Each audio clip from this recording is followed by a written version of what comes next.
Licence স্থায়ীভাবে বাতিল চিরতরে seal Parijat hotel and restaurant cum spa. Silchar Haflong জাতীয় সড়কের পাশে অবস্থিত বহুচর্চিত Parijat hotel and restaurant cum spa এর লাইসেন্স স্থায়ীভাবে বাতিল করে প্রতিষ্ঠানটি চিরতরে সেল করে দিয়েছে কাছাড় জেলা প্রশাসন।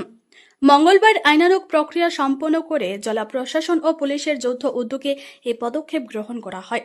প্রশাসন সূত্রে জানা গেছে, হোটেলটির লাইসেন্স সংক্রান্ত নথিপত্র ও কার্যক্রম পর্যালোচনায় একাধিক গুরুতর অনিয়ম ধরা পড়ে। সেই তদন্তের ভিত্তিতে লাইসেন্স স্থায়ীভাবে বাতিলের সিদ্ধান্ত নেওয়া হয়।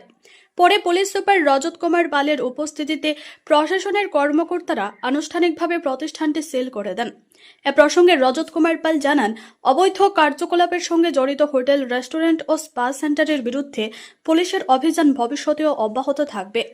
আইন লঙ্ঘনের অভিযোগ প্রমাণিত হলে সংশ্লিষ্টদের বিরুদ্ধে কঠোর আইনি ব্যবস্থা গ্রহণ করা হবে বলেও তিনি জানান। উল্লেখ্য, সম্প্রতি পারিজাত হোটেল অ্যান্ড রেস্টুরেন্টে পুলিশের অভিযানে এক নাবালিকাকে উদ্ধার করা হয়। এ ঘটনায় অবৈধ কার্যকলাপের অভিযোগে প্রতিষ্ঠানের সঙ্গে যুক্ত ডক্টর জেপি দাসকে গ্রেফতার করা হয়। পরবর্তীতে তাকে আদালতে তোলা হলে আদালতের নির্দেশে বিচার বিভাগীয় হেফাজতে পাঠানো হয়। বর্তমানে তিনি বিচার বিভাগীয় হেফাজতে রয়েছেন।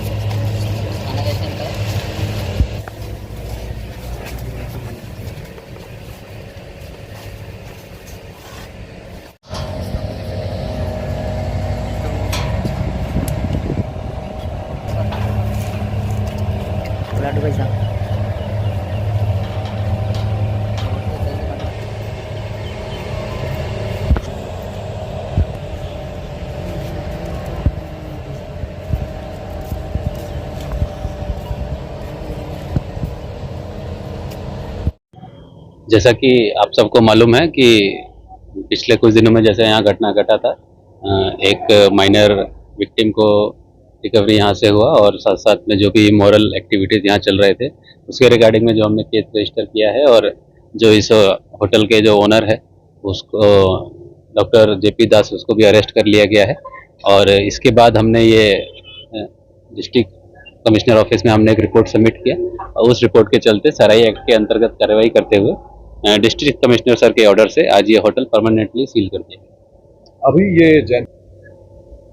तो ये सील करने का कारण क्या है? मेन कारण है, सबसे पहले जैसा आपको मालूम है, वो इमोरल एक्टिविटीज जो यहाँ चल रहे थे प्लस जो माइनर रिलेटेड जो इंसिडेंट हुआ था वो भी एक मेन कारण है। और इनकी बाकी जो कमियां सराई एक्ट के अंतर्गत जो लाइसेंस में जो कमियां पाई गई वो भी इस बार देखे गए अच्छे से और इसी वजह से इनका लाइसेंस परमानेंटली कैंसिल कर दिया गया है और ये प्रीमाइसेस को परमानेंटली सील करने के लिए बोल दिया। ये एक बहुत बड़ी पूरी कोशिश रहेगी जैसा भी जो भी इलीगल एक्टिविटीज हो रही हैं या चल रही हैं और जो हमारी नज़र में आएंगी उनके खिलाफ हम स्ट्रिक्ट से स्ट्रिक्ट एक्शन लेंगे एज पर लॉ।